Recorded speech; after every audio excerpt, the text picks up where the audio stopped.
Is the human history we are currently learning truly the entire truth, or merely a version that has been censored and forgotten across multiple centuries? What would happen if the ancient stories concerning gods, the Watchers, and hybrid giant creatures who once walked upon the earth are not metaphors, but rather true events within human history? And why was the Book of Enoch an ancient text, recording in detail astronomical mysteries alongside the journey crossing the Earth's boundaries by the seventh patriarch, eliminated completely from the Orthodox Bible and buried within the darkness for thousands of years? Welcome back to Kyros Codex. Tonight we shall journey together back in time to the ancient Qumran desert of the year 1946, where clay jars shattered and revealed the Dead Sea Scrolls containing a censored portion of the Earth's history. That is the Book of Enoch, a forbidden chronicle recounting concerning the Watchers descending from the sacred peak of Hermon, the Nephilim giant species that once dominated the ground, and a great flood sent to purify the world. Now, close your eyes, relax your entire body, and release every thought. Let your body sink into a truly deep sleep, while your mind steps into a miraculous learning journey within dreams, where profound cosmic mysteries will automatically engrave themselves into your subconscious. Decoding the metaphors within the Garden of Eden. Before the Watchers set foot upon Mount Hermon, before the Nephilim appeared, before violence spread across the earth and the great flood swept away the old world, the human story began at a completely different place. A garden.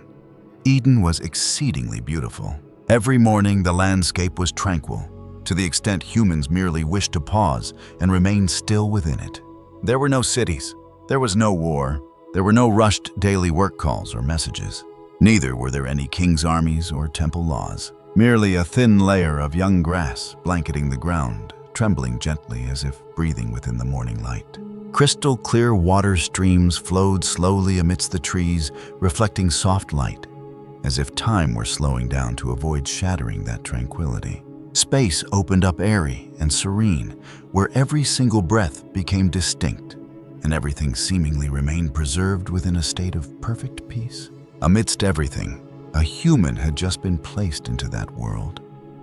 Unhurried, unpressured, merely standing within primordial stillness, as if everything surrounding was born to keep this moment intact. Adam. People usually think Adam was the first man, simple as that. Yet within the Genesis narrative right from the beginning, he did not merely exist within that garden. He was in the Garden of Eden to work to preserve the garden he was living within. Pay attention to this detail. Right from the initial moment, humans were not brought down to earth merely to exist. Adam was assigned responsibility regarding the place he was living. He cared for the earth, observed the trees, named the animals, lived amidst creation and bore responsibility toward creation. And when placing that image alongside the Book of Enoch, a parallel begins appearing. Enoch later recounts concerning heavenly entities called by a very special name, Watchers, the Watchers. 1 Enoch does not recount directly that 200 Watchers were assigned the exact same work as Adam then brought down to Eden. Therefore, we should not mix the two stories into one. But if reading them side by side, the imagery is highly thought-provoking. Adam represents the human assigned to care for the material world. The Watchers represent heavenly entities possessing a relationship with observing the human world. One side is upon the ground. One side belongs to the high heaven. And both stories ultimately revolve around what will occur when humans or powerful entities begin touching things larger than the capability they can utilize wisely. That is precisely the first thread connecting Eden with Hermon. Yet right within Eden, the story already became vastly stranger. Adam was alone. God caused him to sink into a deep sleep. While Adam slept, a portion from his own body was taken out.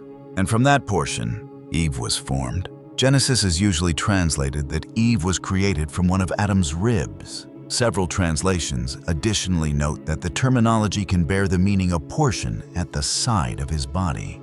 Afterward, the woman was brought before Adam, and he recognized her as bone of my bones, flesh of my flesh. To biblical faith, this is a creative act of God. But if you are hearing this story using the ears of a human living in the 21st century, that detail is highly difficult not to cause us to associate it with biology. A body sinks into an immobilized state. Material is extracted from that body. The wound is closed. From the extracted portion, another body is formed. Naturally, Genesis never utilized words like DNA cells or gene editing.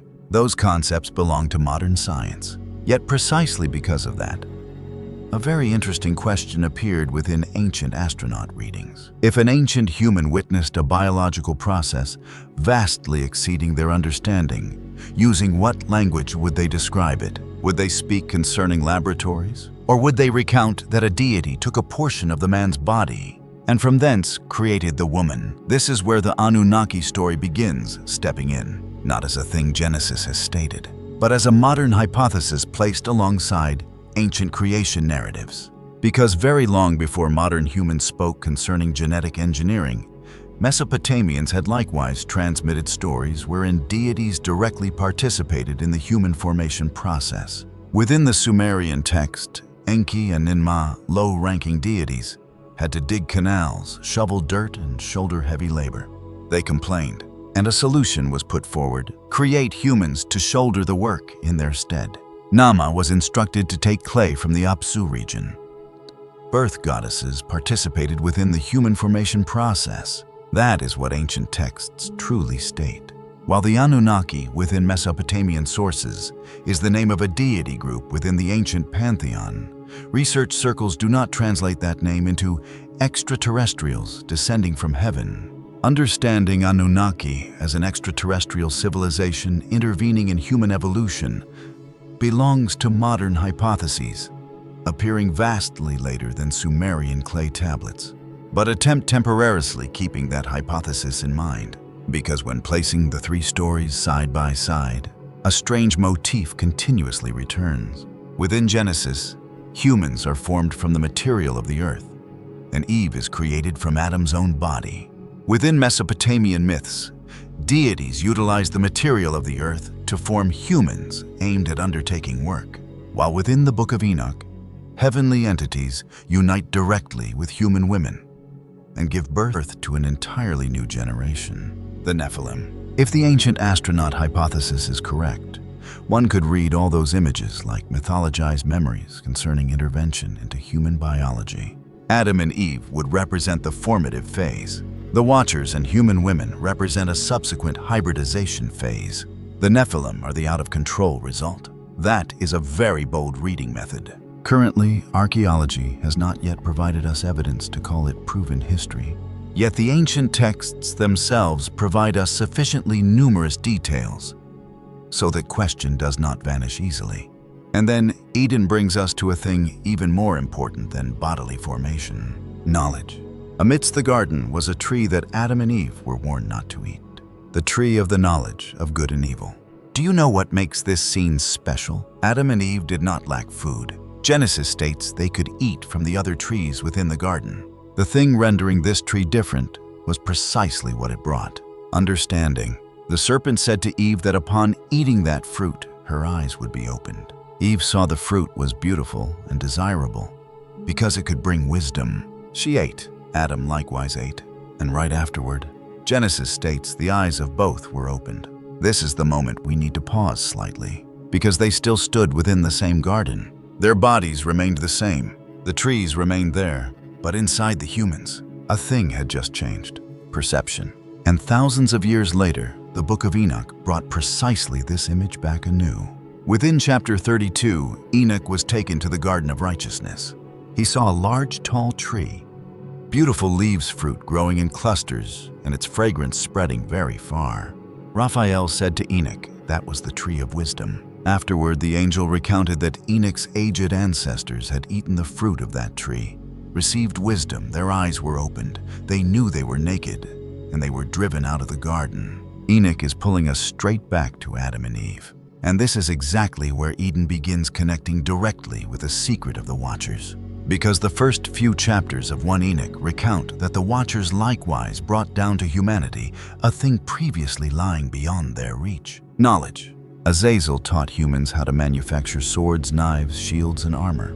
He showed them how to process metal. Semjaza transmitted incantations and knowledge concerning plant roots. Barak-Kijal was linked with reading heavenly signs, Kokobel with the constellations, Ezekiel with clouds, Arakiel with the signs of the earth, Shamsiel with the sun, Sariel with the path of the moon. And right, following that list, the Book of Enoch describes humans being led astray, godlessness increasing, and the world gradually sliding into corruption. Now, place the two images side by side. Within Eden, a type of knowledge lay behind a warning. Humans touched it. Their eyes opened. Within Enoch, secrets of heaven were brought down to the ground. Humans learned how to manufacture weapons, learned how to utilize vegetation according to new methods, learned how to read the sky, learned how to seek signs within the sun, the moon, and the stars. And the world began altering. If reading according to a symbolic lens, the forbidden fruit does not necessarily merely represent a fruit type. It could represent the moment humans first touched a knowledge type exceeding their own maturity level. You can see that even within the modern world. A technology itself is neither good nor evil. Fire can warm a house and can likewise burn it down. Metal can become a plowshare or a sword blade. Knowledge concerning the body can save a human life or be utilized to harm them. The problem lies with the person currently holding it. That is likewise what renders the parallel with the Watchers terrifying. According to Enoch's logic, humanity received power before learning how to self-control that power. If continuing the ancient astronaut interpretive layer, the tree of knowledge could even be envisioned as the symbol of a technology vault, handed over far too early to a still young species. Weapons, astronomy, medicine, metals, knowledge concerning nature. Could the ancient story have gathered all those things into the simple image of a tree? We cannot yet know. But right after eating the fruit, Genesis leaves behind a very strange detail. Adam and Eve looked down at their own bodies, and for the first time, they realized that they were naked. Right prior to that, Genesis states both were naked without feeling ashamed. After eating the fruit, they immediately took fig leaves to cover their bodies. If knowledge had just opened their eyes, why was the first thing they perceived clearly their own bodies and genders? This is exactly where the serpent becomes special. Within Genesis, the serpent is the character pushing Eve to touch knowledge. It stated that their eyes would open, and that truly occurred. Yet within mystical traditions appearing multiple centuries later, the serpent additionally bears another meaning. It became the image of life energy, of sexuality, of awakening. A most famous connection is Kundalini within India's tantric traditions. Kundalini is usually envisioned as a power bearing the serpent symbol, lying dormant within the body and capable of being awakened during the consciousness transformation process. Clear textual sources concerning Kundalini belong to Indian tantric traditions from multiple centuries following the formative period of Genesis. Therefore, we cannot state the Genesis author was directly describing Kundalini. Yet if viewed at the symbolic tier, the parallel remains very easy to cause people to pause. The serpent appears, knowledge is opened. Adam and Eve perceive the body. They cover their genitals. Several modern mystical schools therefore read this story like the image of sexual energy awakening, even linking it with transforming sexual energy via practices not aiming at reproduction. This is a later mystical interpretation method. The Bible does not state that directly, yet it opens a noteworthy question. Did eyes opening within Eden additionally symbolize the time humans began perceiving more deeply concerning their own bodies, sexuality, and reproductive capabilities? If so, the story immediately connects back to Enoch, because the crisis upon Hermon likewise began with lust and reproduction. The Watchers saw human women. They united with them. The women became pregnant, and from the union between those two entity types, giants appeared. Within Eden, the awakening of knowledge immediately linked with gender perception. Within Enoch, crossing the boundary between heaven and humanity, directly generated a hybrid species.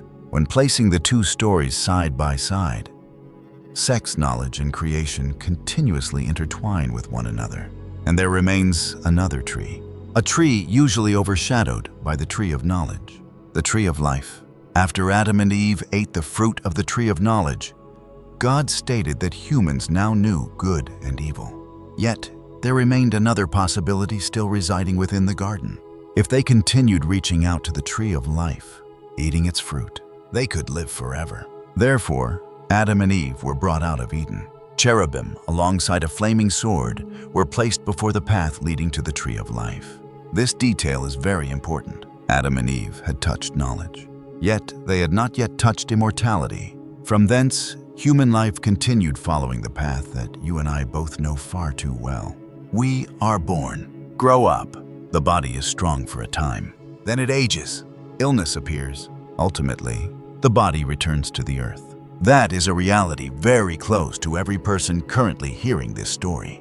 You can look at your own hands. Skin alters following the passing years. Hair alters. Those we love likewise age. Time does not stand still for anyone. Within Genesis, the tree of life directly represents the capability to live forever that humans were prevented from accessing. Yet, within several later mystical traditions, that image was expanded further. Material life was viewed like a cycle: born, mature, age, die. Then the soul continues another journey. From thence appeared the method of reading the tree of life, like a symbol of the soul's reincarnation cycle into the material world. Genesis does not directly preach concerning reincarnation. Therefore, this remains a later spiritual interpretive layer. But regardless of which reading method is chosen, the two trees within Eden still generate a very clear opposition. Humans achieved knowledge, yet did not yet achieve eternal life. And this is likewise the time the story begins, touching upon what humans have pursued for thousands of years. Knowing more, living longer, healing the body, seeing the future, overcoming death. You look at ancient civilizations. Kings sought immortality. Gilgamesh set out seeking a way to escape death. Alchemists later sought the elixir of life. Astrologers sought ways to read the future from the sky. While within the modern world, we decode the genome, replace organs, intervene into embryos, seek ways to prolong lifespan. Eden's question, therefore, has never truly vanished. How far should humans go with what they possess the capability to know and alter? This is perhaps exactly the point where Adam, Eve, the Watchers, and the Anunnaki hypothesis meet most clearly. No need to affirm they are all the exact same story. Merely need to look at the repeating motif: a higher intelligence, a still young human, a knowledge form transmitted down, an alteration within the body or perception, and afterward, consequences that the generation receiving that knowledge could not completely control. To Mesopotamians, deities participated within creating humans. To Genesis, God created Adam and Eve, placed them within Eden, then bestowed upon them a command. To the Book of Enoch, the Watchers brought the secrets of heaven down and ultimately united with human women. To the ancient astronaut hypothesis, those stories could be varying versions of an ancient memory concerning advanced entities who once intervened into humanity's development. And if that final hypothesis possesses a fraction of truth, then perhaps ancient storytellers encountered a very large problem. How do you transmit down a story concerning technology biology entities arriving from the sky and the history of a pre-flood world to generations not yet possessing vocabulary to understand those things? You transform it into a story: a garden, a man, a woman, a serpent, two trees, a forbidden fruit, a pair of opened eyes. Those images are simple enough that a child can remember, yet also deep enough that thousands of years later, adults still remain debating concerning their meaning. Perhaps this is merely the power of myth. It is also possible, if we follow the hypothesis this video is currently investigating, then myth is precisely the method. Ancient people compressed a far too large memory into symbols small enough to survive through time. And if ancient writers truly wished to preserve a story through war, the collapse of empires, religious alteration, and thousands of years of textual copying, then metaphor is a nearly perfect medium. An empire can vanish, a library can be burned, a language can die, but a father can still recount to his child concerning Adam, Eve, the serpent, and the tree.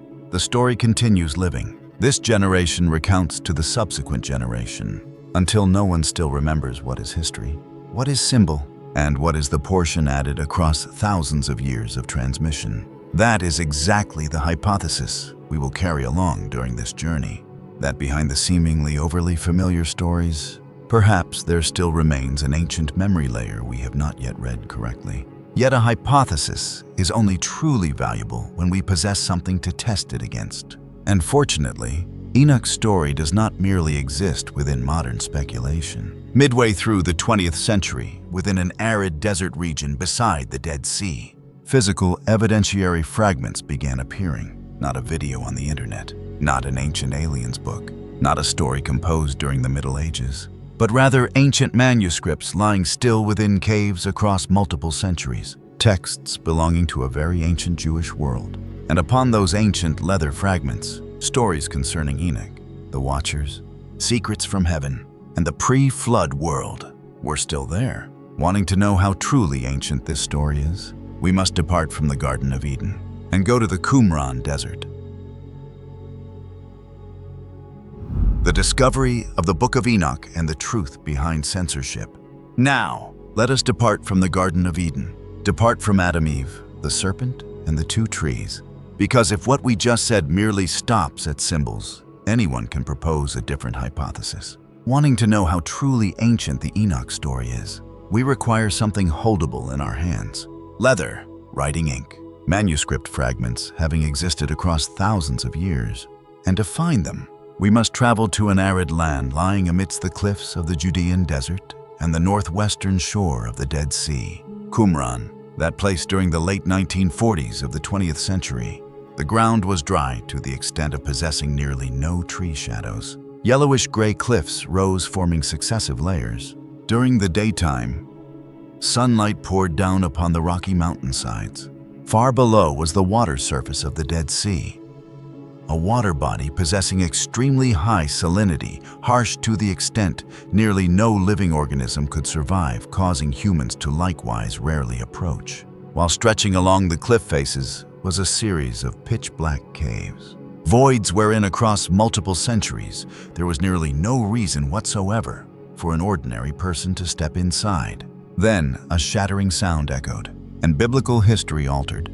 The shattering sound within the Qumran caves. In the year 1947, a group of young Bedouin belonging to the Tamira tribe was herding goats and sheep within the region. One among them followed the trail of a lost animal, deep amidst the rugged rock slopes. Sunlight slid long upon the mountain face, leading him to a narrow cave crevice hidden amidst darkness and wind. He picked up a rock, tossing it lightly into the void inside. The sound echoed back, sharp and strange, like pottery touching together, then shattering within an enclosed space. The shepherds successively advanced closer, their eyes gradually accustomed to the darkness within the cave. Before them emerged tall clay jars scattered along the cliff wall. Some jars remained with intact lids covered in the dust of time, as if having never been touched. Some jars were slightly open, revealing the void inside. And as light penetrated deeper, dark leather scrolls emerged tightly, rolled silent, as if waiting to be awakened, following centuries of slumber. The story concerning the exact discovery date possesses multiple variants, yet modern dossiers of the Israel Antiquities Authority and Library of Congress usually place the initial discovery within the year 1947, instead of a certain date within the year 1946. The first 7 scrolls from the place later called Cave 1. Cave 1 opened a hunt prolonging nearly a decade. The special thing is, the shepherds initially possessed no idea what they were holding.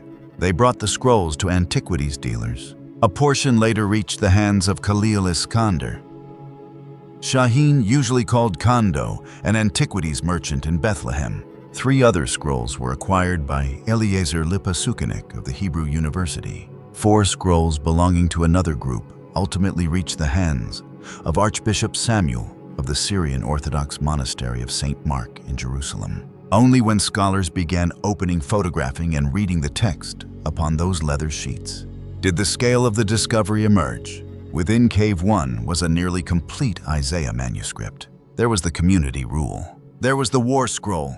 There was the Habakkuk Commentary. There was the Genesis Apocryphon. And that discovery was merely the beginning. By the year 1949, archaeologists determined the exact location of Cave 1 and commenced formal excavation. From the year 1951 down to 1956, the search accelerated. Gerald Lancaster Harding, of the Jordanian Department of Antiquities, and priest archaeologist Roland Deveau of the École Biblique in Jerusalem led large-scale surveys and excavations around Qumran. Bedouins searched for caves. Archaeologists searched for caves. Antiquities dealers purchased the leather fragments. Scholars at the Rockefeller Museum sat piecing each tiny manuscript fragment together like a colossal historical puzzle. Ultimately, 11 Qumran caves yielded texts. In total, people acquired tens of thousands of fragments, representing more than 900 differing manuscripts or works in Hebrew, Aramaic, and Greek. And then, amidst those thousands of leather fragments, a familiar name began appearing: Enoch, when Enoch reappeared in Aramaic. This is the place the story is usually recounted erroneously. Archaeologists did not open a jar, then find the intact Book of Enoch resembling the book we read today. What Qumran yielded was vastly more interesting.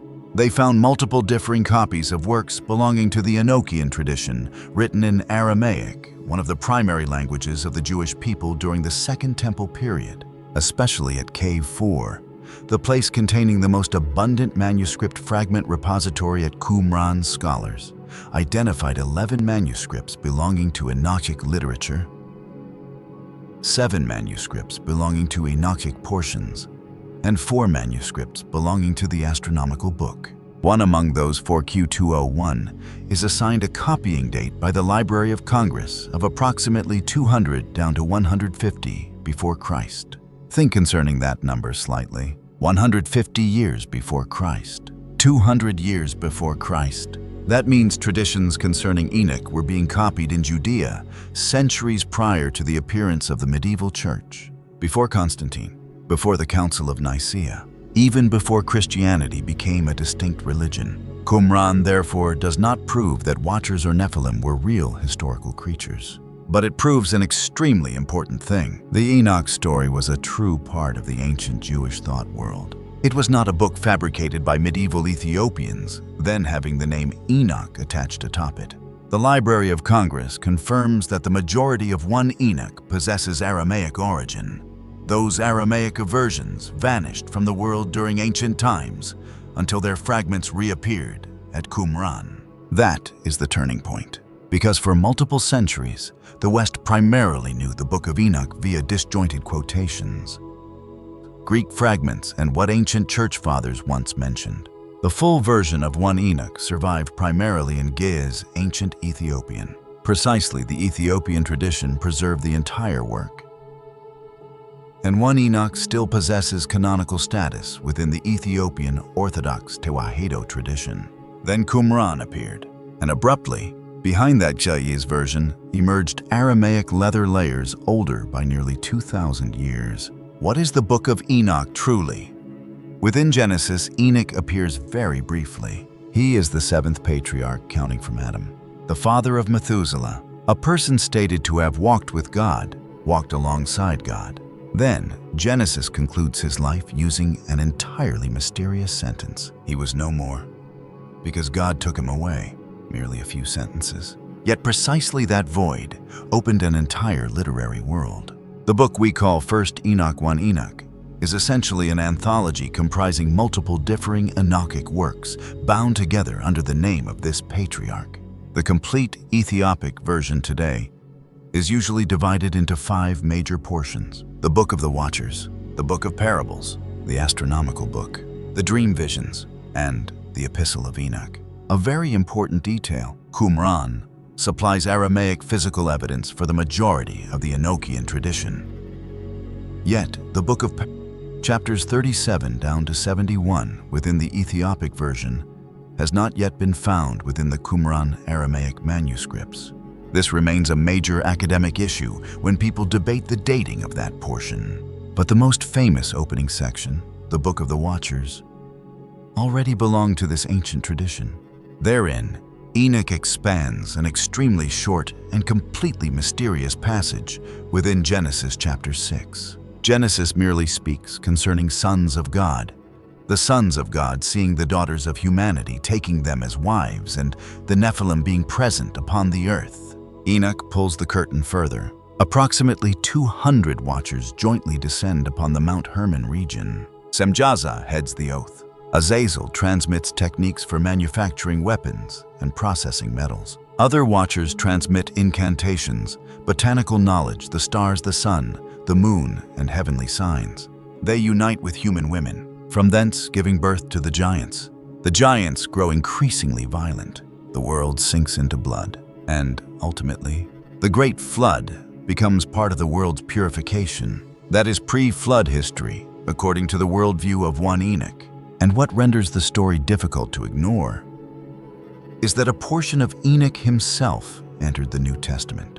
Within Jude verses 14 down to 15, the author mentions directly Enoch the seventh from Adam. Afterward, he utilizes a prophecy corresponding very closely alongside 1 Enoch chapter 1 verse 9 concerning the Lord coming with 10,000s of his holy ones to execute judgment. Modern Bibles, such as the NIV, even note this source as 1 Enoch.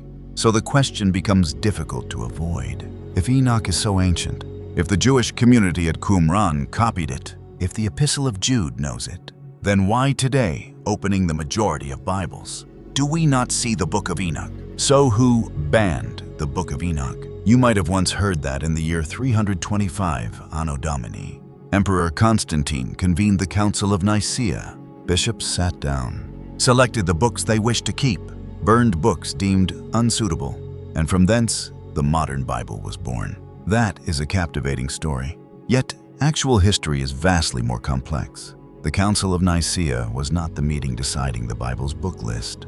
The central issue at Nicaea was the Arian debate, how Jesus relates to God the Father, leading to the initial form of the Nicene Creed. The Council additionally handled issues such as Easter timing and several church regulations. Studies concerning church history show Nicaea primarily focused upon Christological debate, especially Arianism and church disciplinary issues, rather than establishing the New Testament book catalog. The canon-forming process unfolded across multiple centuries and bore decentralized nature among differing Christian communities. During the early phase, local congregations utilized multiple differing text types. Some read broadly within liturgy, some popular solely within certain regions, and some utilized as teaching material yet unviewed as possessing authority equal to the Bible. In parallel with that, there likewise existed continuous debates concerning authorial authenticity, theological suitability level, and consistency with apostolic tradition. Precisely these factors gradually shaped the boundary between books received broadly and texts placed outside the canon within subsequent centuries. Gradually across multiple generations, leadership circles and Christian communities identified a text collection viewed as aligning with apostolic faith, utilized broadly and prestigious enough to be read publicly within the church. Historical studies concerning the canon describe this as a lengthy and gradual process rather than the decision of an emperor during a meeting. But that likewise does not mean power was completely absent. When a church decides which book is read before the community, which book is utilized to establish doctrine, and which book is placed outside the scripture boundary, then that decision simultaneously determines who possesses the right to define Orthodox Christianity. Historian David Brockie has pointed out that within 4th century Egypt, Athanasius's establishment of the canon boundary occurred amidst true conflicts among multiple Christian groups and the emergence of a stronger, organized Orthodox church structure. Therefore, the institutional power factor is real. But if stating the entire canon was created solely for the church to centralize power, we would transform a multi-century history into a far too simple conspiracy. The truth is more interesting than that. Enoch was not erased by a person pressing a button. It gradually lost its position, and we can truly observe that process via the words of the Church Fathers. Tertullian still defends Enoch, Around the late 2nd century and early 3rd century, Tertullian in North Africa knew the Book of Enoch very well. He even defended it within the work on the apparel of women. Tertullian admitted that several people did not receive the scripture of Enoch because it did not reside within the Jewish canon. Yet he still argued that the work was worthy of esteem and mentioned the Epistle of Jude utilizing Enoch's words. That detail shows us one thing. During Tertullian's era, debate was still unfolding. Enoch had not yet become a book that everyone simply forgot. There were Christians reading it. There were individuals viewing it as fully authoritative, and there had likewise been individuals rejecting it. Then we advance approximately an additional century, the year 367 Anno Domini. Athanasius, Bishop of Alexandria, sends the 39th Festal Letter.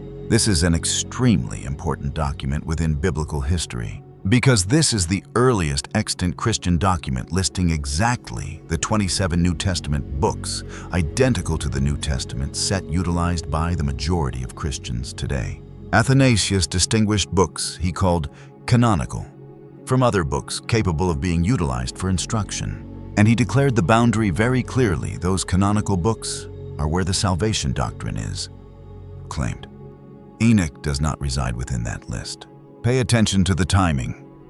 The year 367, meaning 42 years following the Council of Nicaea. If Constantine had completed biblical selection at Nicaea in the year 325, then why more than 40 years later did Athanasius finally issue the first 27-book New Testament list that we know? Precisely that gap shows canonization in reality was a vastly longer process.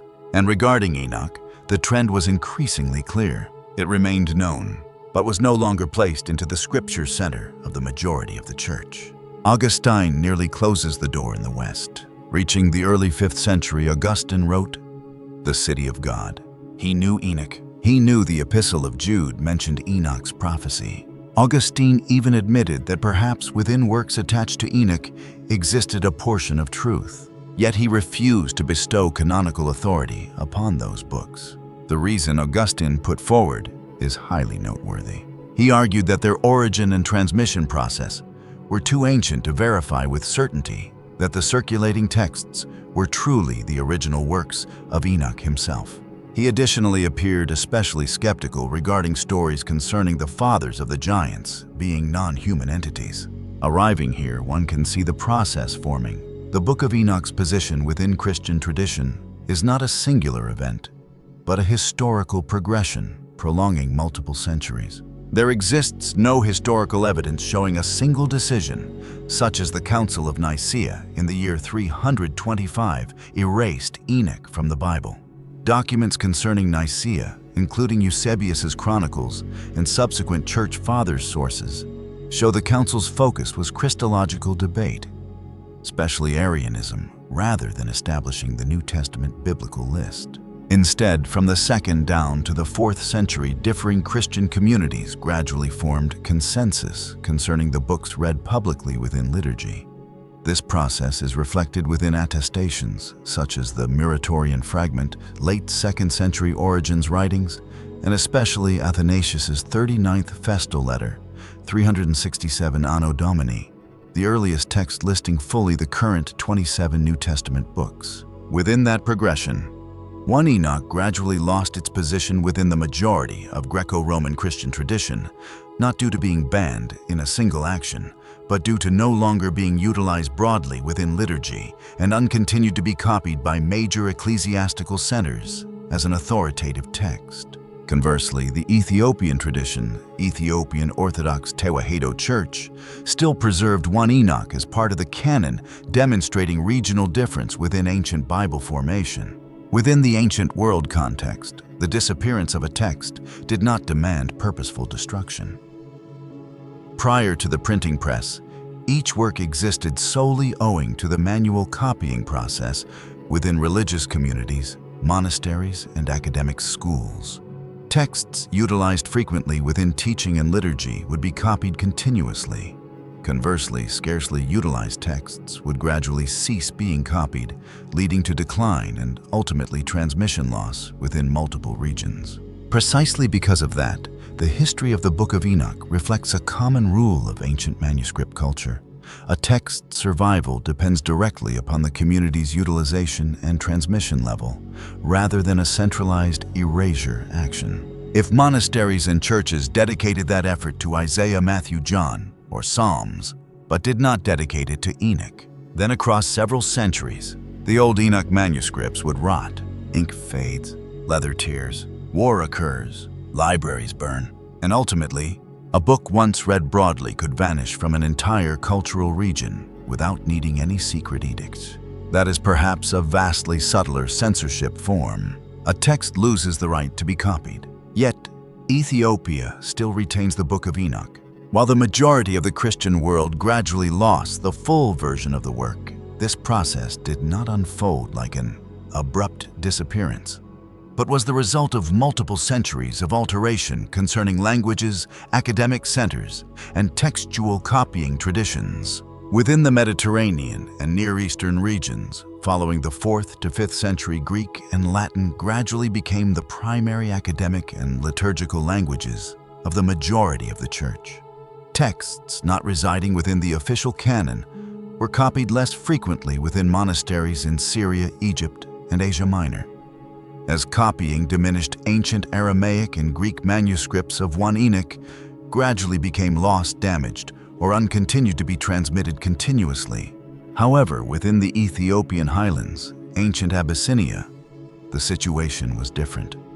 From the 4th century, the Aksumite kingdom adopted Christianity as state religion, yet developed a distinct tradition utilizing the Ge'ez language within liturgy and academia. Thanks to relative geographical isolation surrounded by the Red Sea, the Nubian Desert and rugged highlands Ethiopia maintained an independent textual copying system compared to Christian centers in the Mediterranean. Within that environment, the Book of Enoch was translated into Ge'ez and preserved within the tradition of the Ethiopian Orthodox Church. Ethiopian Orthodox Tewahedo Church, differing from numerous other regions where this work gradually fell outside the canonical catalog in Ethiopia, it remained read, copied, and transmitted down as part of the broader religious textual repository.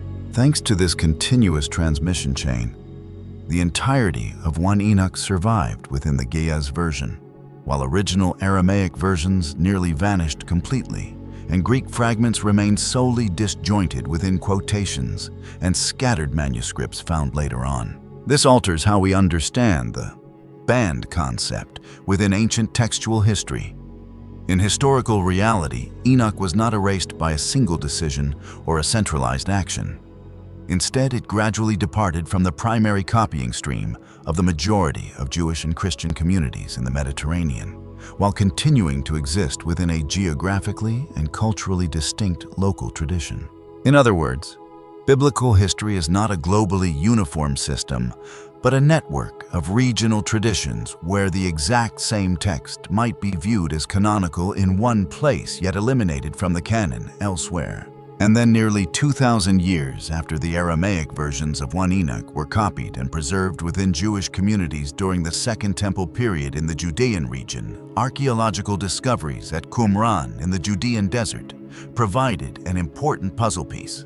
The Aramaic leather fragments found within the arid Qumran caves show that portions of the Enochian tradition existed and were copied from the 3rd down to the 1st century before Christ, meaning vastly long prior to the Ge'ez versions in Ethiopia being formed. When placed side by side, these two documentary sources, the Aramaic fragments from Qumran and the Ge'ez version from Ethiopia, show they are not two completely separate traditions, but two differing branches of the exact same ancient textual stream, developing within differing geographical and historical conditions. Precisely this convergence rendered the Book of Enoch one of the most important discoveries within modern biblical research, not merely regarding religious content, but additionally regarding how ancient texts were disseminated, preserved, and transformed across space and time.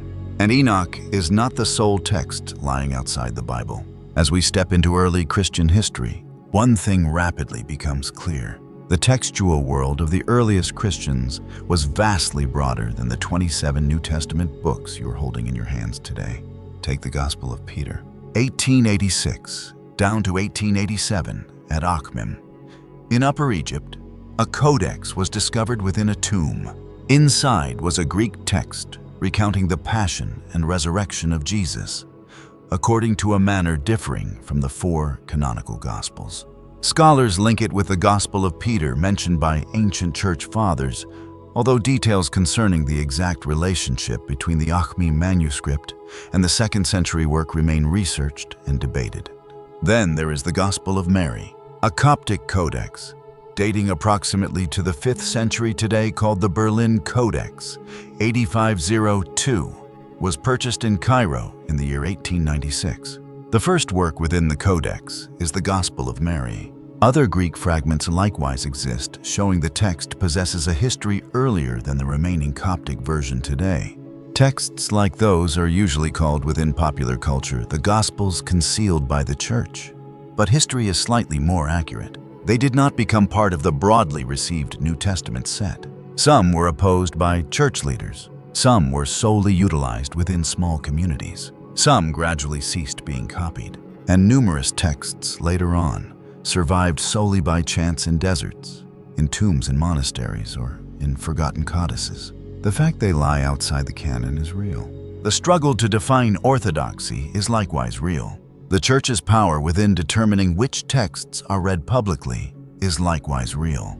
But historical evidence does not permit us to gather all of them into a simple spectacle wherein Constantine locks a room's door, then secretly selects which book humanity is permitted to read. The truth is longer, slower, and in a certain way, more thought-provoking, because it shows us history is not always erased by dramatic actions or clear decisions. Many times it simply drifts out of human sight. No longer copied, no longer read within liturgy, no longer mentioned within theological debates. And when a text falls out of that vibrant utilization stream, it does not vanish immediately. It gradually shrinks from a book known by the community into a peripheral document, then into a disjointed quotation within ancient works, until remaining merely as a faint trace within academic memory. Then there are times that trace seemingly has silenced entirely, until the desert speaks up. The important thing does not lie within that moment itself, but within what it unintentionally opens. Inside is not a new story, but an old memory layer of the ancient Jewish world where texts once existed in parallel, alongside traditions later becoming central. There, Enoch is not a completely forgotten character, but part of a broader ideological system where humans attempt to explain the origin of evil chaos and the limits between heaven and earth. Those textual fragments do not force us to accept every detail according to the modern historical sense, but they force us to admit another, more important thing, that the ancient biblical world was once vastly broader than what was retained within the canon later on. And from thence, the question is no longer merely what was lost, but becomes what was once believed, read, and transmitted down by humans before the boundary between center and periphery was formed. Because when viewed from that perspective, Enoch is no longer a strange exception. It becomes a door, and behind that door is the entire world of ancient traditions that we are only beginning to piece together from the surviving fragments. The Book of the Watchers. The Watchers and the giant Nephilim race. The Book of the Watchers. That name lay before scholars amidst leather fragments from Qumran. Yet when continuing to classify manuscript fragments from Cave 4, they discovered the story went even further. Beside the Enoch manuscripts in Aramaic, additionally appeared fragments of another work. Today, the Israel Antiquities Authority preserves manuscripts bearing designations such as 4Q203, 4Q5300, 4Q531, and 4Q532 under the name Enoch Book of Giants, the Book of Giants. They were likewise written in Aramaic, likewise appeared within the Qumran manuscript repository, and likewise belonged exactly to the story world revolving around the Watchers, along with their giant children. This does not prove a giant once walked in real life, but it tells us a highly specific thing. To a segment of ancient Jewish people, the story concerning the Watchers and giants was important enough to be written down, copied, expanded, then preserved into multiple differing works. That is the reason we need to return exactly to the place the story began. Not Qumran, but rather a mountain lying further toward the north, Mount Hermon. 4 sentences in Genesis left behind a giant void. If you solely read the Orthodox Bible, this entire mystery appears very swiftly. Genesis chapter 6 begins when the human population increased upon the ground. Daughters were born. Then a group called by the phrase, sons of God, the sons of God, saw those women were beautiful and took them as wives. Right afterwards, Genesis mentions a name that has caused readers to debate for thousands of years: Nephilim. Genesis states the Nephilim were present upon the earth in those days, and also afterward, when the sons of God came to the daughters of humanity and begot children with them. The children born from this union are described as mighty warriors, heroes of antiquity, people possessing fame and strength superior compared to ordinary humans. They were not merely humans, but additionally bore within themselves a difference causing them to become prominent and terrifying in the eyes of contemporaries. Right after mentioning them, the story within Genesis nearly changes direction very swiftly.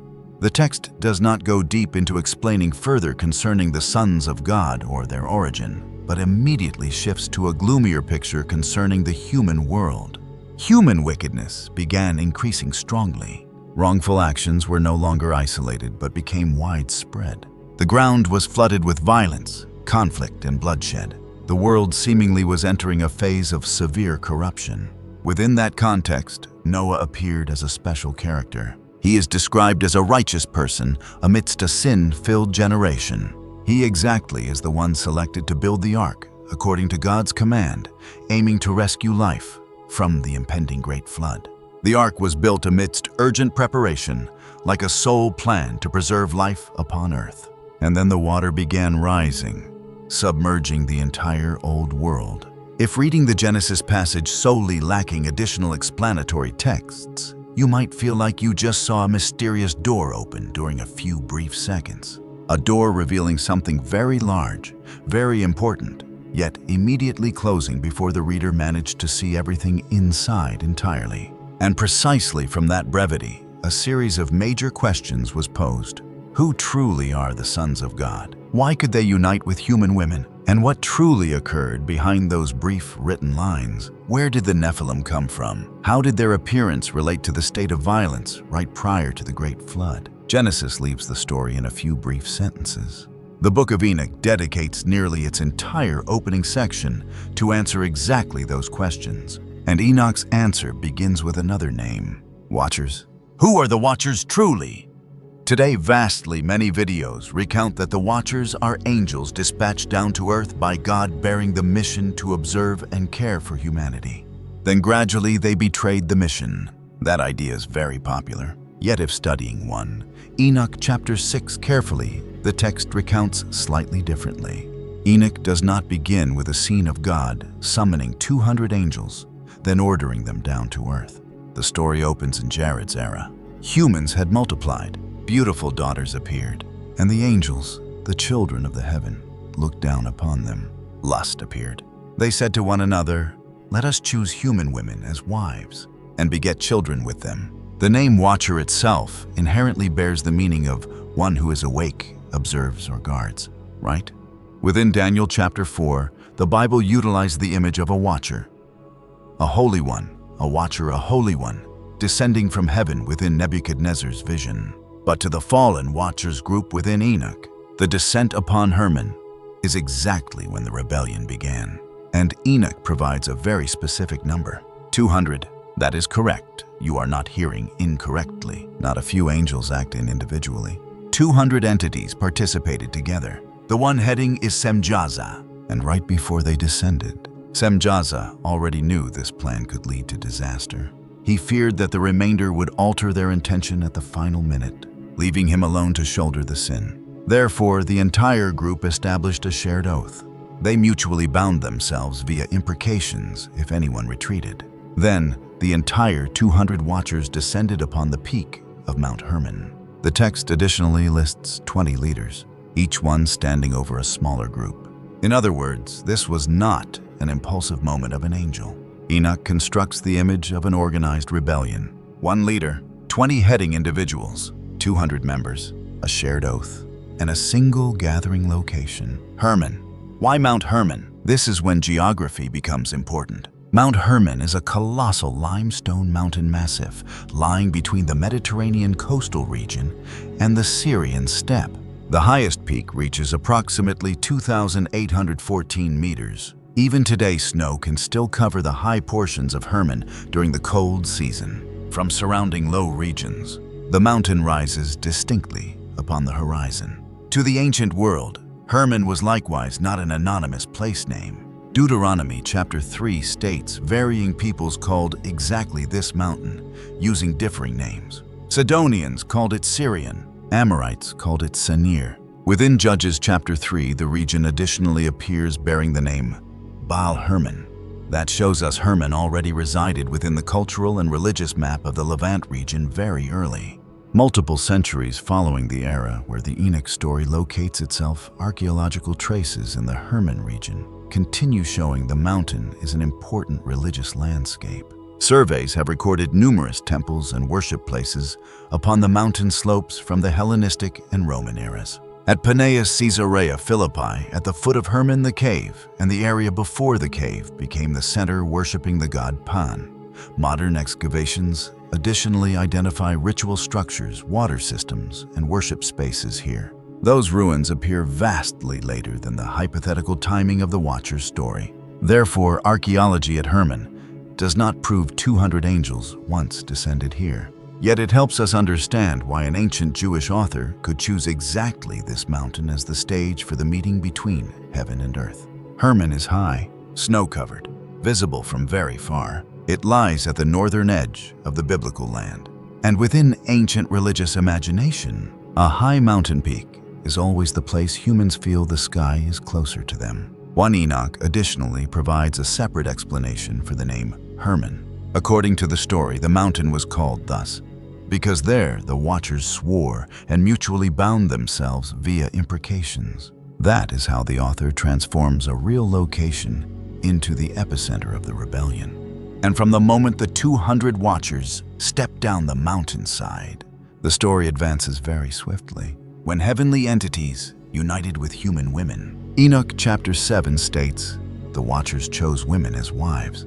They cohabited with those women. Simultaneously, these women began being taught concerning incantations, plant roots, and knowledge they previously lacked. Then they became pregnant, and children were born. The text calls them great giants, great giants. This is the place needing to distinguish very clearly between Genesis and Enoch.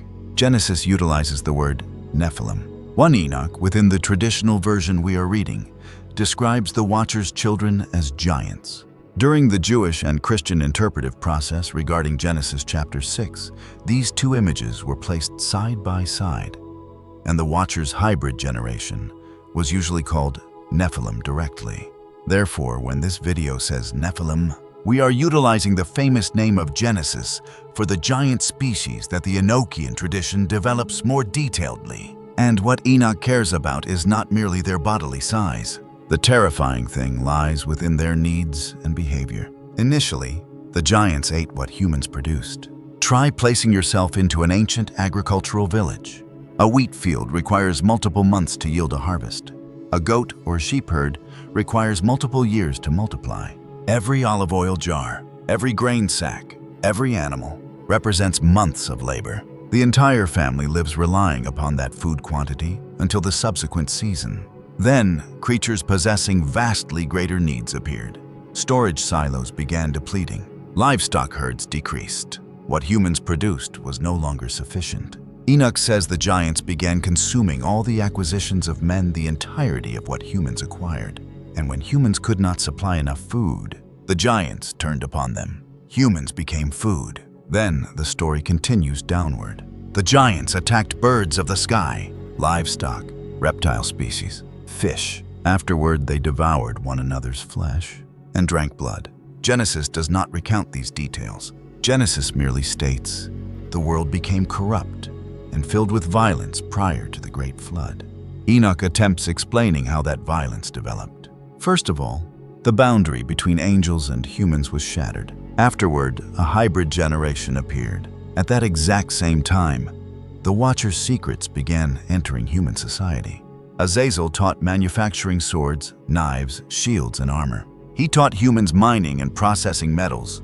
Semjaza transmitted incantations and how to utilize plant roots. Barakijal related to astronomical signs. Kokabel with the constellations. Ezekiel with clouds. Arakiel with the signs of the ground. Shamsiel with the sun. Sariel with the path of the moon.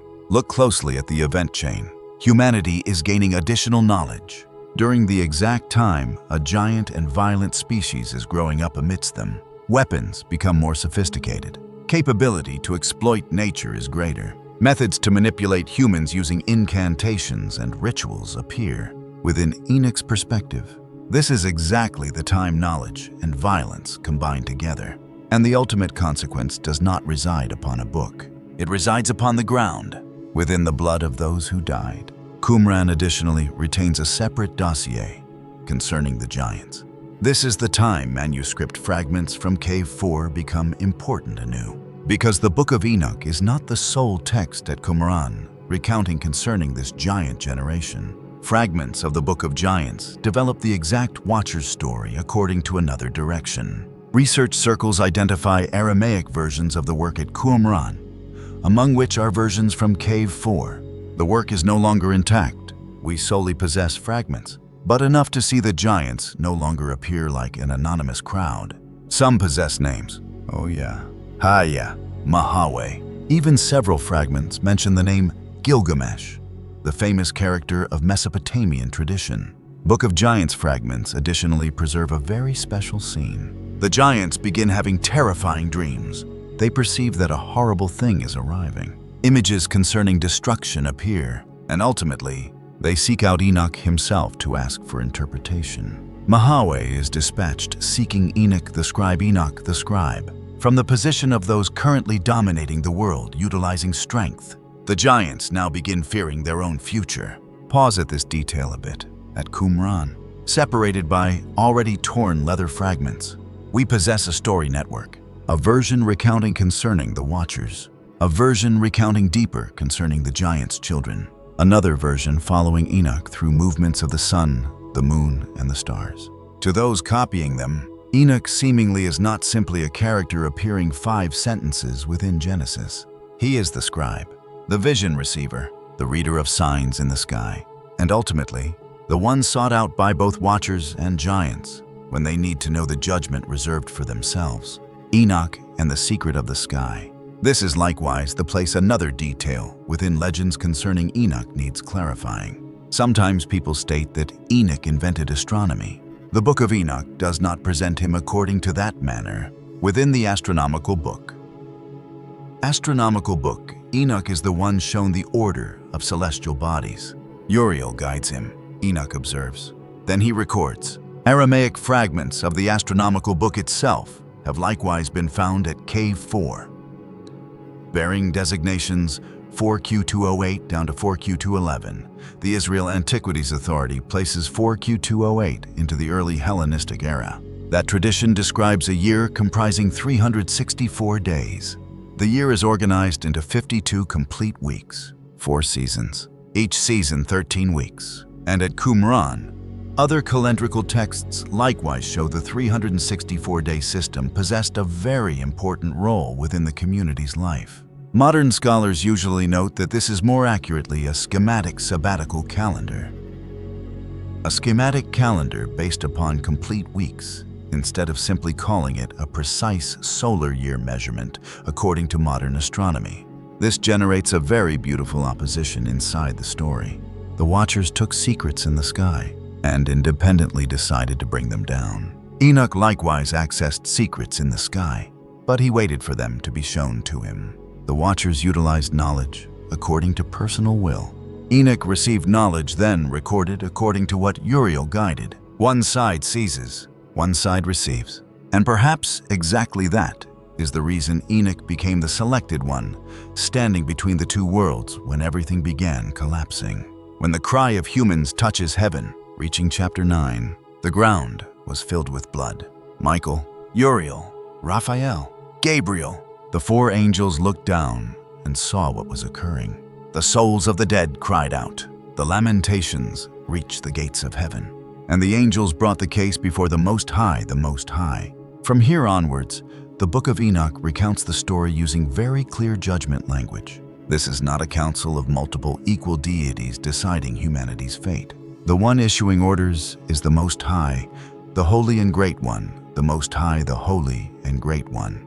And 4 commands were issued down. Uriel is dispatched to Noah, son of Lamech. He must warn Noah that a flood is arriving. Noah must prepare to survive, and his lineage must be preserved. Raphael receives Azazel. He is bound both hand and foot. Cast into the Dudael desert region. Sharp rocks cover him. His face is covered to no longer see light. Enoch presents this like severing the pollution-causing source from the ground. Right after the order imprisoning Azazel is the command, heal the earth, heal the earth. Gabriel receives the mission handling the giant's generation. But this is likewise the place numerous modern narrations speak too swiftly. Gabriel does not simply fly down, then kill the entirety of the giants using his own hands. The command within 1 Enoch chapter 10 is, cause them to turn weapons against one another. The giants will battle the giants. They destroy one another within battle.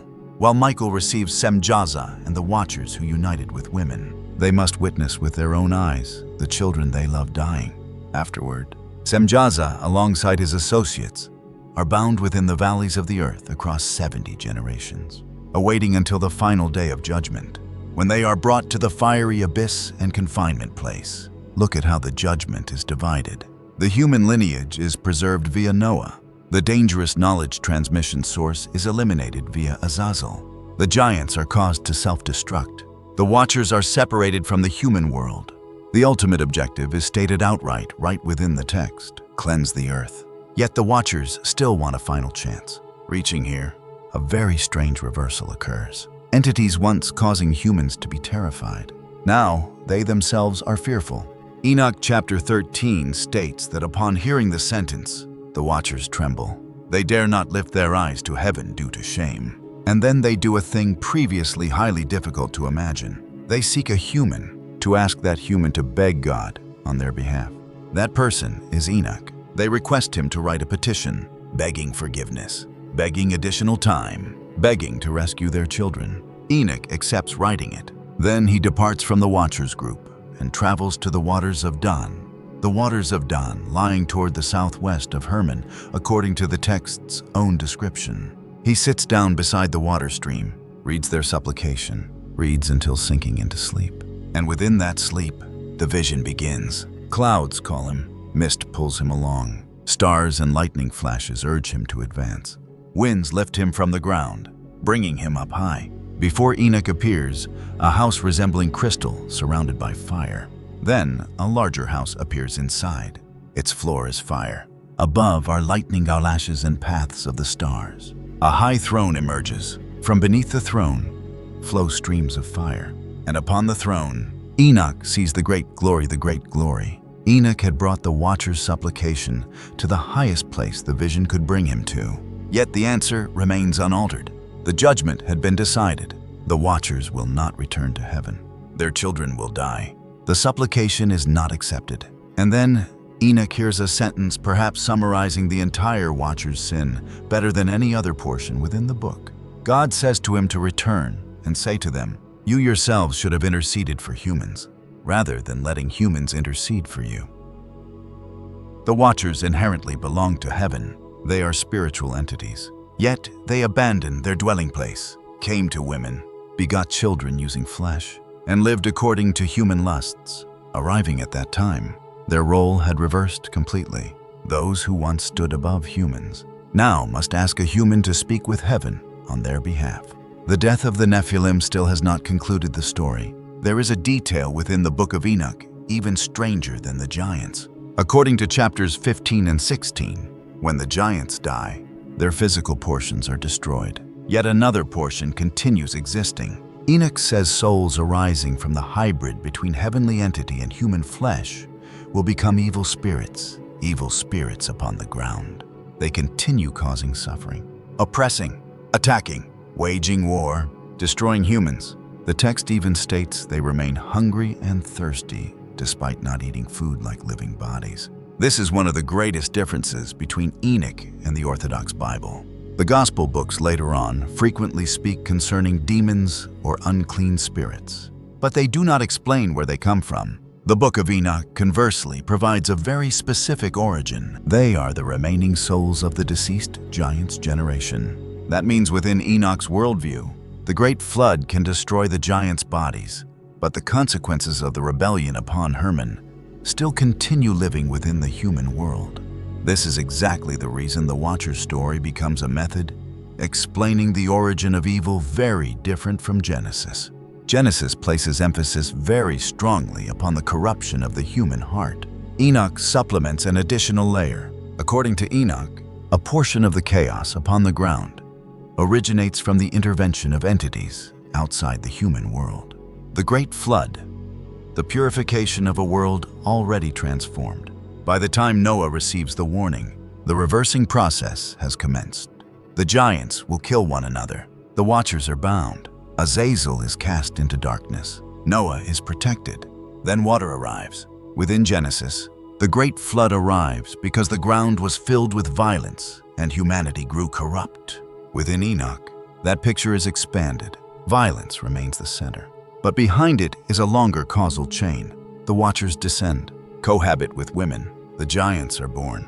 Secret knowledge is revealed. Weapons spread broadly. The giants devastate humans and animal species. Blood covers the ground. The souls of the dead cry out to heaven. And ultimately, the earth requires healing. The Great Flood within Enoch, therefore, is not simply a natural disaster appearing abruptly. It is the final segment of a purification. A world already transformed too deeply is brought back to the starting point. Yet a bloodline remains retained. Noah, son of Lamech, the one Uriel warned in advance. And from that family, the human story begins anew. What concerning Enoch? This is the place we need to correct a very famous image, usually grafted erroneously into the story. You might have once heard that prior to the Great Flood, Enoch was taken up to heaven via a fiery chariot. That image belongs to a different character, Elijah. 2 Kings chapter 2 verse 11 recounts that a chariot of fire and horses of fire appeared between Elijah and Elisha. Afterward, Elijah was taken up to heaven within a whirlwind. Genesis speaks concerning Enoch according to a vastly briefer manner. He walked alongside God. Then he was no more, because God took him away, while 1 Enoch recounts his journeys primarily under visionary language. Within chapter 14, clouds, mist, stars, lightning, and wind bring him up within a vision. Within subsequent chapters, angels guide him through strange realms of creation. He sees rivers, mountain ranges, storehouses of the stars, prisons of the angels, regions of the dead, the gates at the ends of the earth. Therefore, what renders Enoch special does not reside within a fiery chariot. It resides within the very strange position he possesses within the entire story. He remains a human, yet the Watchers seek him out. The giants within Qumran traditions seek him out. Angels guide him. Uriel teaches him concerning the sky, and God hands him the judgment to bring back to the entities who once lived in heaven. A human becomes a messenger between two worlds. Perhaps that is the reason the Book of the Watchers remains researched and debated down to today, because it does not recount the Great Flood as a simple incident of sin and punishment, but as the end point of a collapsing chain that had begun vastly long beforehand, when the boundary between heaven and earth was crossed. Within familiar biblical tradition, humans become wicked.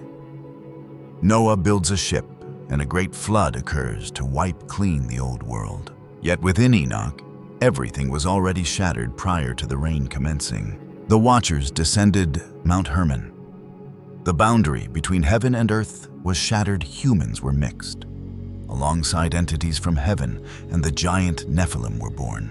From thence, knowledge was distorted and transmitted incorrectly. This erupted everywhere. The giants destroyed one another. The Watchers were imprisoned, and their remaining souls continued wandering upon the ground like a portion of consequences unable to be erased. And the important thing is, this is not merely a later imaginative story. It is a tradition ancient Jewish people truly copied, preserved, and read within communities like Qumran. Yet if looking deeper, what renders this text haunting does not reside within the supernatural element, but within a highly fundamental moral question. When knowledge exceeds the limits of responsibility, it is no longer light, but becomes a sophisticated violence form. The Book of the Watchers does not merely recount concerning the fall of heavenly entities, but additionally reflects a paradox of humans themselves. We always crave reaching upward, yet are not always capable of shouldering the consequences of what we touch. Within Enoch's logic, disaster does not begin from pure evil, but from a misalignment between capability and morality, when strength, knowledge, and lust develop faster than the capability to self-restrain. Therefore, the story is not merely concerning watchers or giants, but concerning a principle still fully valid down to today. Any power detached from moral limits tends to transform itself into destruction. Enoch's Aramaic fragments reside within Cave 4. The Book of Giants fragments additionally reside at Qumran. 4Q201 proves the Enochian tradition was copied from multiple centuries before Christ. 4Q208 shows even the astronomical portion of Enoch existed in Aramaic very early. While the Book of Giants fragments show ancient people continued recounting deeper concerning the generation born from the rebellion upon Hermon, Qumran has not yet transformed that story into archaeological truth. Yet Qumran proved that story is truly ancient, and from here onwards, a larger question appears. If giants are merely a private image of Enoch, we can stop exactly here. But memories concerning humans possessing unusual size and strength conversely appear in multiple other places.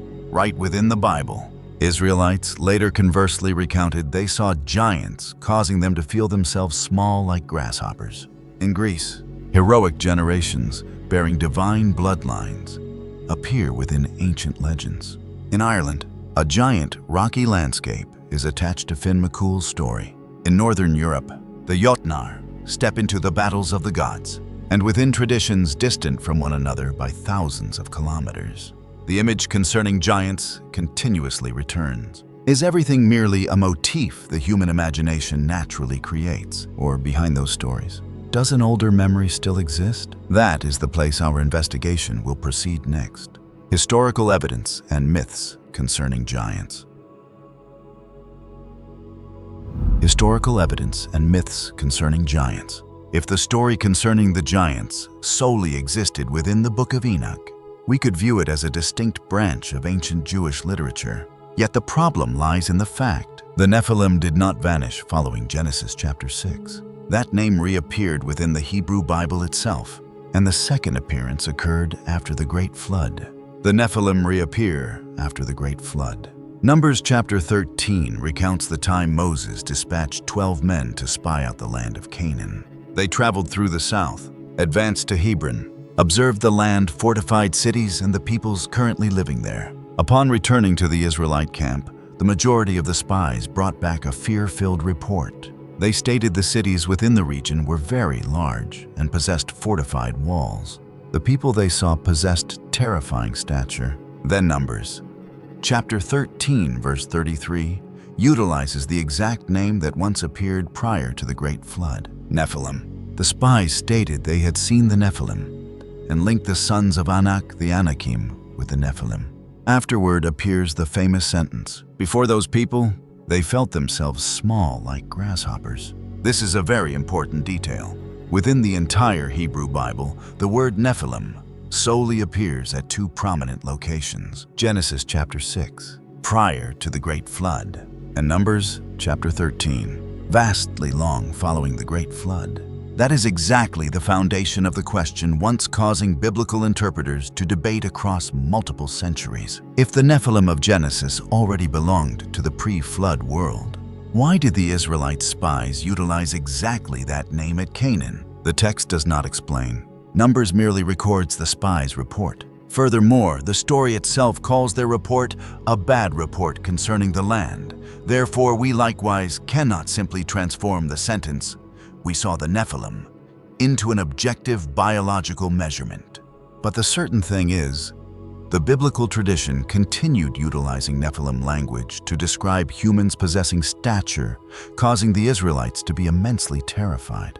And this is not yet the sole group possessing large stature within the Old Testament. Deuteronomy mentions the Rephaim, the Emim, the Zamzumim, and the Anakim. These groups are remembered as great, numerous, and tall peoples.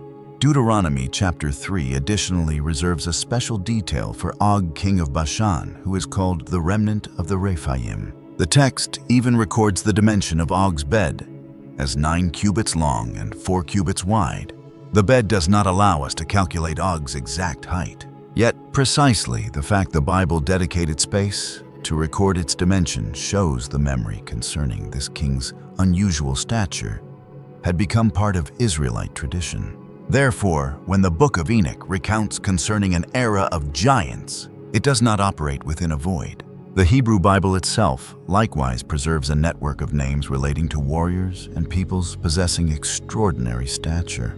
Nephilim, Anakim, Rephaim, Emim, Zamzumim. Yet the Bible still has not supplied us a Nephilim skeleton. That is textual evidence concerning an ancient tradition, not yet biological evidence confirming a giant hybrid human species. And exactly this distinction needs keeping clear as we step over to other cultures. The Great Flood likewise does not solely appear in Genesis. There is another parallel even broader than the giant story. The Flood, the Great Flood.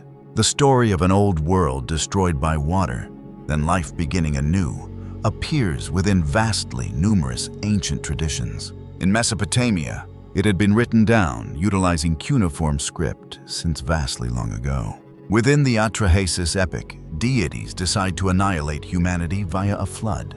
A deity warns Atrahasis. He receives instructions to prepare a boat and survive the catastrophe. Versions of this story are known from the Old Babylonian era, vastly long prior to the Hebrew Bible versions extant today. Afterward, the exact same motif appears within the Epic of Gilgamesh. Tablet 11 recounts that Utnapishtim is warned by Ea before the deities send the flood. He builds a boat, brings family and life aboard the ship, survives the floodwaters. Afterward, releases birds to seek dry land. The famous Flood Tablet version, currently residing at the British Museum, was excavated at Nineveh and belongs to the 7th century before Christ. When its content was read during the 19th century, the parallel alongside Genesis caused a shockwave through biblical research circles. This does not mean Genesis simply copied Gilgamesh sentence by sentence. The stories possess differing theologies, purposes, and multiple details. But the existence of an older Mesopotamian flood tradition is a thing no longer causing serious debate. Mesopotamia had recounted concerning a warned individual, a boat, a destructive flood, life being preserved, and the world beginning anew. Since vastly long ago within ancient Near Eastern textual history, and flood traditions additionally appear outside Mesopotamia. Greece possesses Deucalion. India possesses Manu. Chinese traditions likewise retain stories concerning colossal floods, although their structure and meaning differ completely from Noah. Comparative mythological studies confirm the flood myth is a very broad motif appearing within numerous cultural regions, and usually bearing the meaning of destroying the old world, then opening a new beginning. But this is where cultural and geological memory need distinguishing. There truly existed large floods in the past. Archaeology has found silt layers due to floods at multiple ancient Mesopotamian cities. Ur possesses a large flood sediment layer. Kish possesses multiple flood layers. Shuruppak, the city attached to the survivor Zusudra within Sumerian tradition, likewise possesses a considerable flood layer. Approximately the late 4th millennium down to the early 3rd millennium before Christ.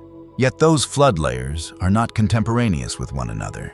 Right from early 20th century excavations, Leonard Woolley realized the flood layer at Kish was not the exact same event as the layer he found at Ur. Subsequent synthesizing studies additionally determined Ur-Kish and Shuruppak experienced major inundations at differing timings. Newer geoarchaeological research continues confirming Lower Mesopotamia frequently suffered major flood events sufficiently capable of burying the residential strata of cities. Ur, Kish, Shuruppak, Lagash. Those catastrophes fully possess the capability to leave lasting memories within communities living between the Tigris and Euphrates. Therefore, the most accurate way of speaking is, archaeology proves catastrophic floods truly occurred at Mesopotamia. It is not yet proven that the entire Earth's surface was once covered simultaneously by a single water event. Geology, additionally, records a vastly broader incident at the end of the Ice Age. During the process of large ice masses melting, global sea levels rose approximately 120 down to 130 meters throughout the entire deglaciation period. Particularly approximately 14,600 years ago, meltwater pulse 1A caused sea levels to rise extremely rapidly. Studies based upon coral and sea level models estimate the rise at approximately 15 down to 20 meters within a few centuries. To prehistoric coastal communities, the shoreline truly moved. Low-lying lands were truly lost. But once again, this datum shows global sea levels rose strongly during the ice melting process, rather than proving that meltwater pulse 1A was exactly Noah's flood. What we hold in hand are two differing evidence types: flood stories transmitted down within multiple cultures, and a planet that truly experienced sea level rising phases alongside multiple regional flood catastrophes. The exact relationship between those two things remains a research question. Marco Polo and the people strong like giants in Zanzibar. Numerous modern stories concerning giants usually mention Marco Polo. This detail is real, yet it is usually recounted exaggeratedly. Within the travels of Marco Polo, the portion speaking concerning Zanzibar, the text describes the inhabitants there as very burly and healthy people. Marco Polo states they are tall and muscular, yet their height is not yet proportional to their body size. If taller according to that proportion, they would resemble giants. Afterward, he provides the famous detail: one person there can carry a load that 4 other people could just manage to carry, and eats a food volume equivalent to 5 people. Therefore, stating Marco Polo discovered a Nephilim race at Zanzibar would go further than the source. He did not write that they were supernatural creatures. Neither did he state they were 10 or 20 feet tall. The text describes humans he views as extremely burly strong and utilizes the like giants imagery to emphasize their physique. The noteworthy thing here is not that Marco Polo proved giants existed, but rather right within medieval travel literature, language concerning human communities possessing extraordinary size and strength still continued appearing. Tangier, the city attached to the giant Antæus. Further toward the west of North Africa, another ancient tradition attaches a giant to a real city. Tangier of modern-day Morocco corresponds to Tingis within the ancient world. Pliny the Elder wrote that Tingis was once believed to be founded by Antæus. Within Greek mythology, Antæus was a giant of Libya, son of Poseidon and Gaia, Mother Earth. His strength was linked to the ground. Heracles ultimately triumphed by lifting Antæus off the ground, then killing him. But the tradition surrounding Antæus additionally goes further. Ancient authors recounted that an earthen mound near Tingis was pointed out to passers-by as Antæus's tomb. A story transmitted by Plutarch and ancient sources states that Roman general Sertorius once had that tomb opened. Inside, according to the story, he saw a skeleton 60 cubits long. Sertorius was astonished, then had the tomb filled back in. This is a highly captivating ancient record, but it remains an ancient literary tradition, not an archaeological excavation report according to modern standards. No skeleton remains to measure, no specimen exists to test, no stratigraphic dossier exists. What we can state with certainty is ancient people truly attached the Tangier region to the story concerning a giant. And that story was recorded by Greco-Roman authors. Giant's Causeway, when a real landscape generated a giant.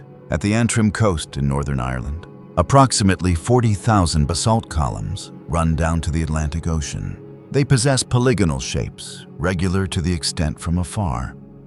They look like rock blocks already arranged into a road. Today we know the geological origin of the Giant's Causeway quite clearly. UNESCO determines this basalt column system formed from volcanic activity approximately 50 down to 60 million years ago. As lava cooled and contracted, fissures developed into the characteristic polygonal columns. The ancient Irish, conversely, possessed another explanation Finn McCool. According to the famous version of the legend, Finn wished to cross the sea to Scotland to confront the giant BANNED. He built a stone road across the sea. Following the confrontation, BANNED ran back to Scotland and ruined the majority of the road behind him. The remaining rock blocks are precisely the giant's causeway. Science explains the rock columns via volcanoes. Mythology explains them via giants. The point deserving retention here is not choosing one side to deny the remaining side, but rather observing how a colossal landscape difficult to explain to ancient humans is attached to the memory concerning creatures possessing strength large enough to create it. Greece giants battling against the gods. Within the ancient Greek world, giants do not reside at the edge of mythology. They appear right within one of the most famous cosmic battles, Gigantomachy, the battle between the Olympian gods and the Gigantes. The Gigantes are described like creatures born from the earth Gaia. They revolted against the gods of Olympus. Zeus, Athena, Heracles, and other deities participated within the battle. This theme was famous to the extent Greeks carved it onto temples' pottery vases and art structures across multiple centuries. Attic vases from the 6th and 5th centuries before Christ extant today still bear images of gods battling giants. Here we again encounter a familiar motif, entities possessing unusual origins, strength vastly exceeding humans, then stepping into a battle against the divine order. That does not turn Gigantes into Nephilim. The origins and functions of the two traditions differ, but exactly the fact two different cultures both reserve a major position for existence, as types exceeding human size, is the reason these stories are usually placed side by side within comparative mythological research. The demigods of the Greek world. Another layer of Greek tradition remains even closer to the Enoch theme. That is heroes possessing origins simultaneously divine and mortal. Heracles is the son of Zeus and the mortal woman Alcmene. Perseus was likewise born from Zeus and Danae. Achilles is the son of Peleus and the goddess Thetis. Greek heroic genealogies continuously bring humans and deities into the exact same bloodline. Pindar utilizes the exact word hemitheos demigod for heroes like the Argonauts within Pythian 4. Within Nemean 6, he opens using the idea that humanity and the gods are two differing races, yet jointly possess a shared origin. However, the sentence, Pindar describes all ancient heroes as a hybrid race between gods and humans is slightly broader than the source. An even more direct description appears in Hesiod. Within Works and Days, Hesiod recounts concerning a heroic generation prior to the current human era and calls them a godlike race of hero men, those called demigods. That is the generation attached to Thebes and the Trojan War. The parallel with Enoch is very clear regarding motif. The ancient world repeatedly recounted concerning characters residing between two existence tiers. Deities on one side, humans on the other side, and in between, a heroic generation or creatures bearing characteristics of both. Yet this remains a mythological parallel, not yet evidence that Greek demigods and Nephilim are the exact same historical species. Northern Europe, the Jotnar are not simply giants. Norse mythology likewise possesses a world filled with entities, usually translated into English as giants.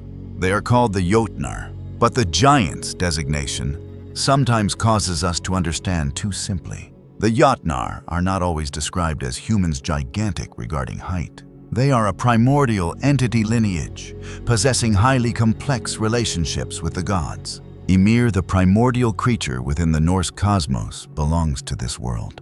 Deities and Jotnar possess blood relationships. Some marry or beget children with one another. Loki possesses a father belonging to the Jotun. And when Ragnarok arrives, the forces of the Jotnar again stand opposite the deities, within the battle ending the old order. This differs vastly much from the Nephilim of one Enoch, but one element again continues repeating: ancient, powerful entity lineages, possessing relationships with deities and existing prior to or beside the human world. Greece possesses Gigantes, Northern Europe possesses Jotnar, Second Temple era Judaism possesses Watchers and Giants. Differing names, differing mythological structures. but giants continuously appear in places very far from one another. Atlantis. What portion belongs to Plato?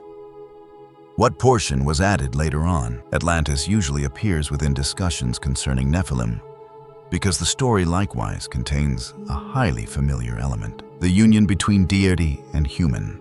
Within Critias, Plato recounts that the god Poseidon took Cleito, a mortal woman living upon Atlantis. They begot 5 pairs of twin sons. Those children became the royal line ruling Atlantis. Therefore, within Plato's text itself, the first royal line of Atlantis truly bore a deity human origin.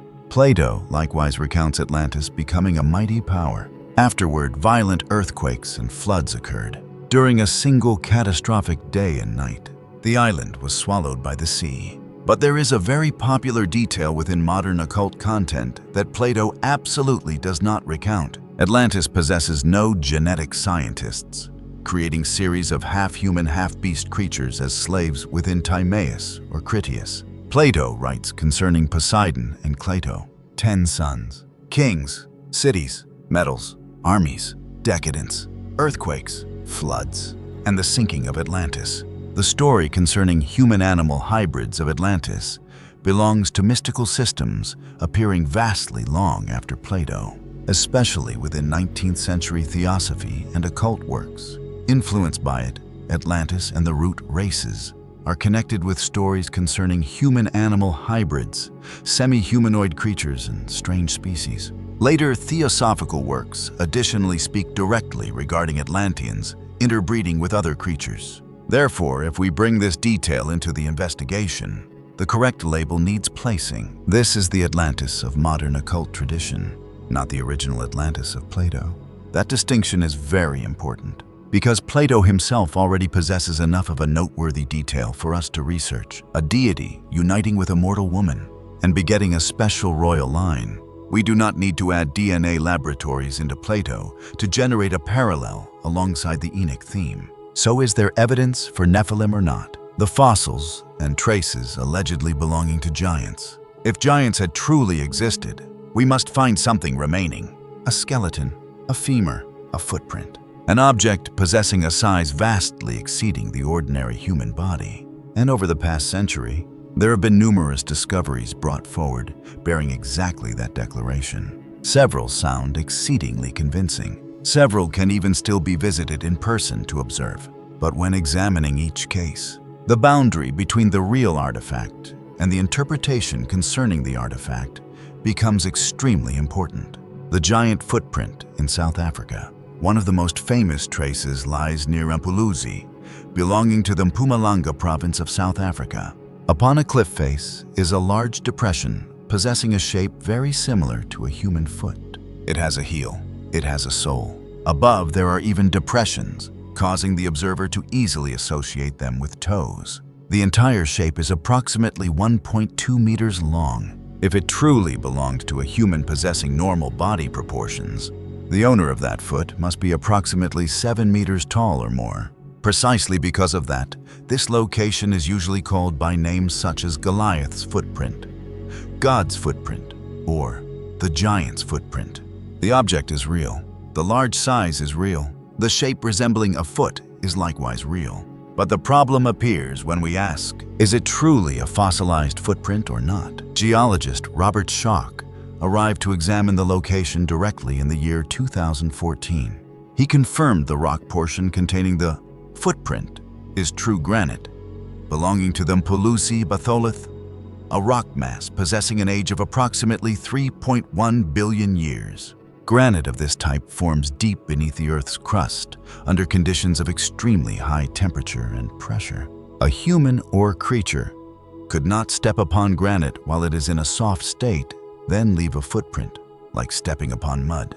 After observing the rock surface and surrounding erosion cavities, Schoch concluded the shape resembling a foot is more consistent with the natural weathering and erosion process. Upon the exact same cliff face, there are additionally multiple other natural depressions possessing unusual shapes.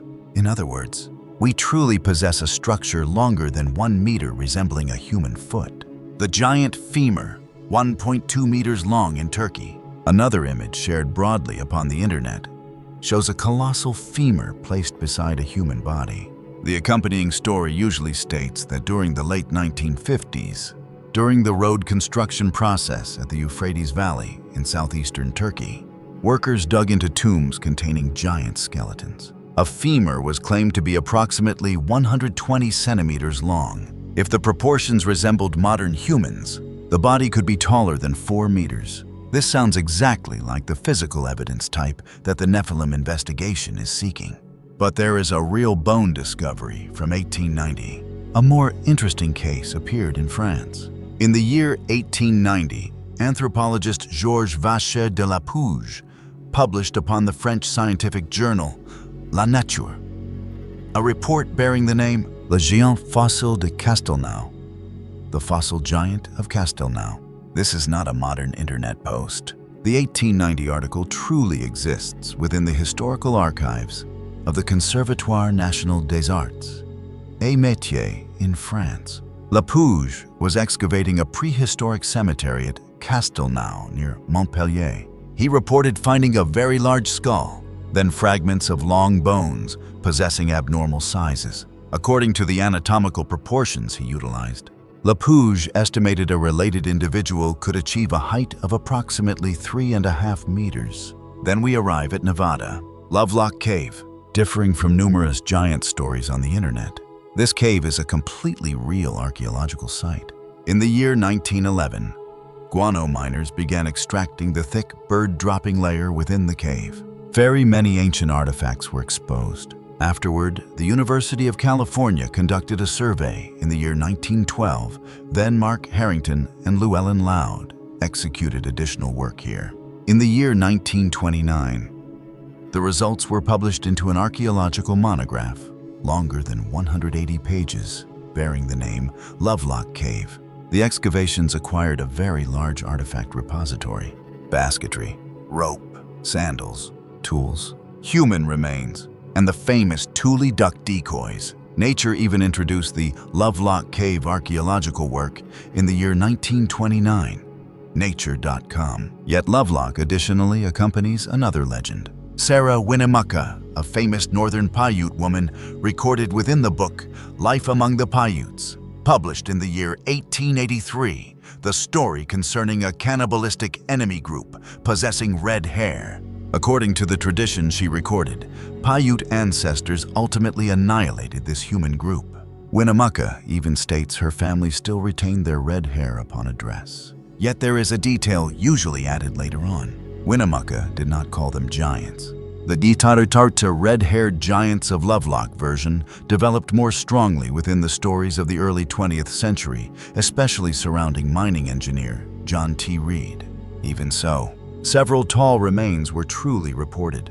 A male corpse was mentioned possessing a height of approximately 6 feet 6 inches, approximately 1.98 meters. That is a very tall person, yet still residing within the known biological limits of Homo sapiens. It differs vastly far from stories concerning skeletons of 8, 9, or 10 feet usually appearing upon the internet. There were likewise large sandals discovered within the cave. What concerning the ICA stones bearing dinosaur riders? Another evidence usually placed beside giants is the Ica stones in Peru. The stones are famous because upon them are images claimed to be humans walking beside a dinosaur, riding a triceratops, hunting a tyrannosaurus, even executing operations resembling modern surgery. If they truly possessed an age of thousands or millions of years, the entire history of humanity would have to be rewritten. Because non-avian dinosaurs vanished approximately 66 million years ago, whereas humans appeared vastly later. Perhaps after journeying through the story of the Watchers, the Nephilim, the manuscripts buried at Qumran, and the traces of giants preserved in the memories of many cultures, the question worth carrying with us is no longer whether giants truly existed. The question is much closer to home. If one day you were given knowledge that no one else had ever possessed, how would you use it? If you had enough money to make others obey you, enough power to determine another person's fate, enough talent to rise far above everyone around you, would you know when it was time to stop? That is exactly what gives the story of Enoch its weight, even after thousands of years. The Watchers were given knowledge, but that knowledge gradually became separated from responsibility. Their power exceeded their limits. What should have been used to observe and serve became a tool for satisfying personal desires. And in the end, what was once regarded as knowledge contributed to violence, greed, and destruction. You and I may live in a completely different age. We have more powerful machines. We have artificial intelligence. We have gene editing technology. We have the ability to affect millions of people with a small device held in the palm of our hand. An ordinary person today can access an amount of information that an ancient king could hardly have imagined. But the ability to do something and the ability to take responsibility for doing it are two different things. There are things we can do, yet we still need to ask ourselves whether we should. There are things we know, yet we still need to know how to remain humble. There are powers we may desire for years only to realize, after gaining them, that those powers also place a burden upon our own shoulders. And sometimes the hardest thing in life is knowing when to stop before our own strength hurts someone else. That is also where the story of Enoch reaches each one of us personally. Because a person does not have to become a giant to create giant consequences. A single word can destroy a family. A decision made by a leader can affect hundreds of people. A lie at work can lead to years of lost trust. A desire nurtured for too long can cause a person to sacrifice their honor, their family, and their conscience. So when we look back at these ancient stories of giant beings, fallen angels, and a world swept away by the Great Flood, perhaps the most important thing for us to consider is found within our own lives. Every person possesses some form of power. Some have money, some have knowledge, some have status, some have influence within their families. Some possess only a small ability, yet they can use it to lift another person up or push them down. Our value has never been determined simply by how much power we possess. It is revealed in how we use that power when no one is standing beside us to control us. If the story of the Watchers leaves you with one thought tonight, let it be this: knowledge must be accompanied by responsibility. Power must be accompanied by self-control. And the more we are entrusted with, the more we need to remember whose presence we ultimately stand before. Because in the story of Enoch, those who once stood above humanity eventually had to bow down and plead. And Enoch, a human being, became the one who carried God's judgment back to those who once believed they could cross the boundaries set for them. Perhaps that is also a very personal reminder for each of us. Tomorrow, when you face a choice involving money, work, family, personal interests, or your reputation, remember that major decisions often begin with very small choices. Keeping your word one more time, refusing to do what is wrong even when no one would ever find out, returning something that does not belong to you, controlling your anger before it hurts someone you love, choosing the truth when a lie would make things easier. These things may seem small, yet it is through choices like these that a person decides who they will become. And if tonight you are lying down after a long day, let these ancient stories remain in your mind as a quiet reminder. We can search for the secrets of the past. We can dig deeper into buried manuscripts. We can debate the Nephilim, the Watchers, the giants, and the Great Flood throughout history. But as we search for the truth about the world around us, we should also remember to search for the truth about ourselves.